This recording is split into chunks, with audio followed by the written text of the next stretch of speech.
오늘부터 올해 말까지 성경에서 가장 어려운 책 중에 하나인 요한계시록을 묵상해 보려고 합니다. 생각지 않게 시작한 거일 수도 있지만 시대가 시대인 만큼 요한계시록을 좀 깊이 묵상하고 싶은 충동이 일어나서 아마 이때 우리에게 들려주시길 원하시는 하나님의 음성이 있을 것이다 라고 믿고 시작해 보려고 합니다. 요한계시록은 언제 썼을까? AD 95년경, 주후 95년경에 썼습니다. 요한계시록은 누가 썼을까? 세례 요한이 아니라 사도 요한이 썼습니다. 요한이란 이름은 여호와께서 사랑하시는 자, 그런 뜻입니다. 예수님의 12제자 중에 한 명이고 세베대와 살로메가 부모고 벳세다 지방에 그래도 비교적 부유한 가정에서 태어났고 예수님하고는 이종 형제간이었습니다. 형 야고보와 더불어 어부 생활을 하던 중에 예수님의 부르심을 받고 예수님의 제자가 됐습니다.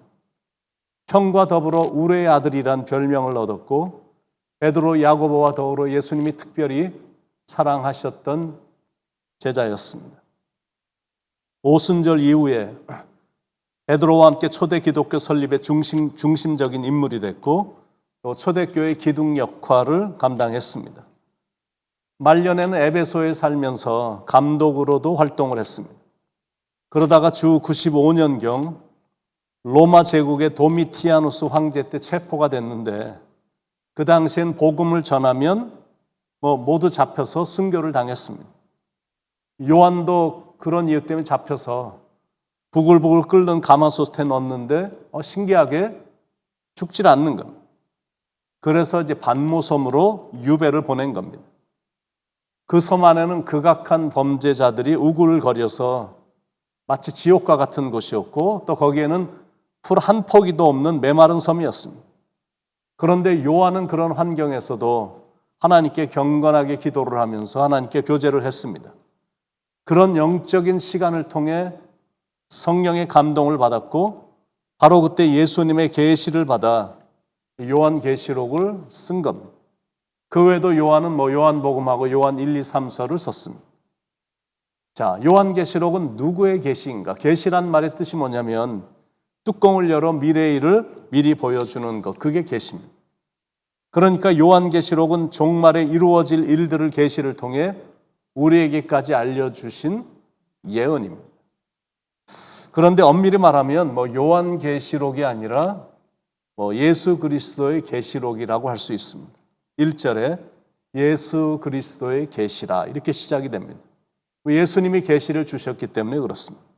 그러므로 요한계시록의 주인공은 예수님이십니다. 계시를 보여주신 분도 예수님이시고 계시의 내용도 다 대부분 예수님을 다루고 있습니다. 물론 계시의 근원은 하나님이시죠.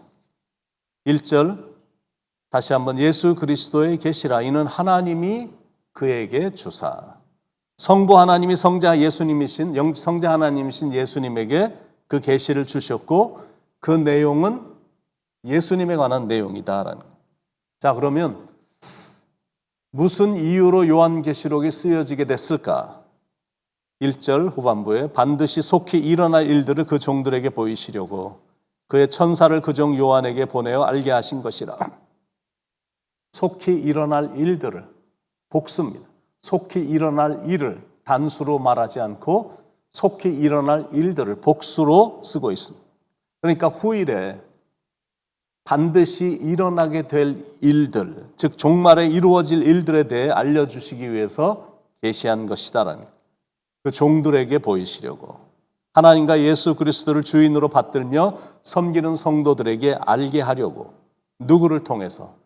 천사를 통해서 그의 천사를 그 종 요한에게 보내어 알게 하신 것이라. 그거를 요한이 보고 받은 후에 이렇게 다 증언한 거거든요. 2절에 요한은 하나님의 말씀과 예수 그리스도의 증거 곧 자기가 본 것을 다 증언하였느니라. 그러니까 계시의 과정을 보면 하나님이시고 처음엔 예수님, 천사, 그리고 요한, 각 교회들에게 그것이 이제 우리에게까지 온 겁니다. 그 계시의 말씀을 어떻게 하라고? 3절에 이 예언의 말씀을 읽는 자와 듣는 자와 그 가운데 기록한 것을 지키는 자는 복이 있나니 때가 가까움이라. 읽고 듣고 지키라고. 그게 요한계시록을 쓰게 된 이유다라는 거예요. 이 예언의 말씀을 그래서 우리에게까지 전달해 주신 겁니다. 그래서 우리가 복받은 자가 된 거예요. 마태복음 5장에 보면 예수님의 산상수훈이 나오는데 거기에 복 있는 자가 누구인지를 그 팔복을 통해서 쭉 말씀해 주. 심령이 가난한 자는 복이 있나니, 또 뭐 애통하는 자는 복이, 온유한 자는 복이 있나니, 의에 줄이고 목마른 자는, 이 8가지의 복이 이렇게 쭉 나와 있어요. 그런데 구약에도 가보면 시편 1편에도 보면 누가 복 있는 사람인지를 말해줍니다. 복 있는 사람은 악인의 꾀를 따르지 아니하며 죄인들의 길에 서지 아니하며 오만한 자리에 앉지 아니하고 오직 여호와의 율법을 즐거워하여 그의 율법을 주야로 묵상하는 자로다. 저는 시냇가에 심은 나무가 철을 따라 열매를 맺으며 그 잎사귀가 마르지 아니한 같으니 그가 하는 모든 일이 다 형통하리로다. 시냇가에 심은 나무는 철을 따라 열매를 맺을 뿐만이 아니라 결코 그 잎사귀가 마른 법이 없거든요. 그 밑에 샘이 흐르고 있기 때문에 가뭄이 와서 다른 나무는 비록 다 말라 죽는다 할지라도 시냇가에 심은 나무는 결코 마르지가 않습니다. 여호와의 율법을 즐거워하고 주야로 그 말씀을 묵상하는 사람, 그 사람이 바로 복 있는 사람이다라고 말하고 있습니다. 그렇게만 살면 평생 하나님의 은혜 가운데 시냇가에 심은 나무처럼 철을 따라 열매를 맺으며 복받고 사는 것이다라는. 요한계시록 1장 3절에도 사도 요한이 예수님께서 계시하신 말씀을 기록하면서 복 있는 자가 누구인지를 말씀해 주고 있습니다. 이 예언의 말씀을 읽는 자와 듣는 자와 그 가운데 기록한 것을 지키는 자는 복이 있나니 때가 가까웁니다. 그러니까 먼저는 예수님의 계시인 말씀을, 성경을 읽는 게 중요합니다. 그 다음은 말씀을 듣는 겁니다. 믿음은 들음에서 나며 들음은 그리스도의 말씀으로 말미암기 때문에 그렇습니다. 성경을 따라서 읽기가 쉽지 않으면 요즘은 워낙 테크놀로지가 발달을 했으니까 녹음된 성경을 귀에 꽂고 듣는 것도 참 좋습니다. 중요한 건 말씀을 읽고 듣는 기회를 자주 갖는 겁니다. 그래서 하나님의 말씀이 나를 감동시켜야 돼. 그래야 그 말씀을 지키는 단계로까지 가고 그럴 때 이제 복이 임하는 겁니다. 아브라함 링컨이 이런 말을 했죠. 성경을 늘 펴고 있으라. 그대의 천국 가는 길도 늘 펼쳐져 있을 것이다. 지금은 특히 때가 때인 만큼 말세에 이루어질 요한계시록을 덮어두지 말고 열어서 열심히 읽고 듣고 배우고 그 가운데 말씀하신 모든 내용을 가감하지 말고 지켜 행해서 복된 사람이 되길 바랍니다. 말씀 없이는 우리는 아무것도 할 수 없기 때문입니다. 그런데 감사하게 우리에게는 성령의 검인 말씀이 늘 옆에 있습니다. 그 말씀을 펴서 읽고 듣고 지키기 위해 노력하는 것. 그러면 사탄마귀의 공격도 능히 이길 수 있고 삶은 행복해지고 가정은 든든히 서가고 하늘에서는 주체할 수 없는 축복의 장맛비가 쏟아지는 것을 경험하게 될 것입니다. 그래서 최고의 무기인 성경을 늘 들고 다니고 그러면 여러분은 여러분의 영적인 삶에서 성공하게 될 거고 그리고 아마도 정상에 이르는 영적인 그 기쁨을 쾌감을 맛보게 될 것입니다. 골로새서 3장 16절에 그리스도의 말씀이 너희 속에 풍성히 거하여 모든 지혜로 피차 가르치며 권면하고 시와 찬미와 신령한 노래를 부르며 마음에 감사함으로 하나님을 찬양하고 그러니까 하나님의 말씀을 내 삶의 중심으로 삼으면 그리고 하나님의 말씀이 내 안에 풍성히 거하면 그러면 생각하는 것도 다 바뀌는 거예요. 그리고 인생도 바뀌게 되고 아주 풍성한 축복 속에 거하게 된다라는 거예요. 그래서 하나님의 말씀, 예수님의 계시의 말씀을 늘 붙잡고 살아야 된다라는 거죠.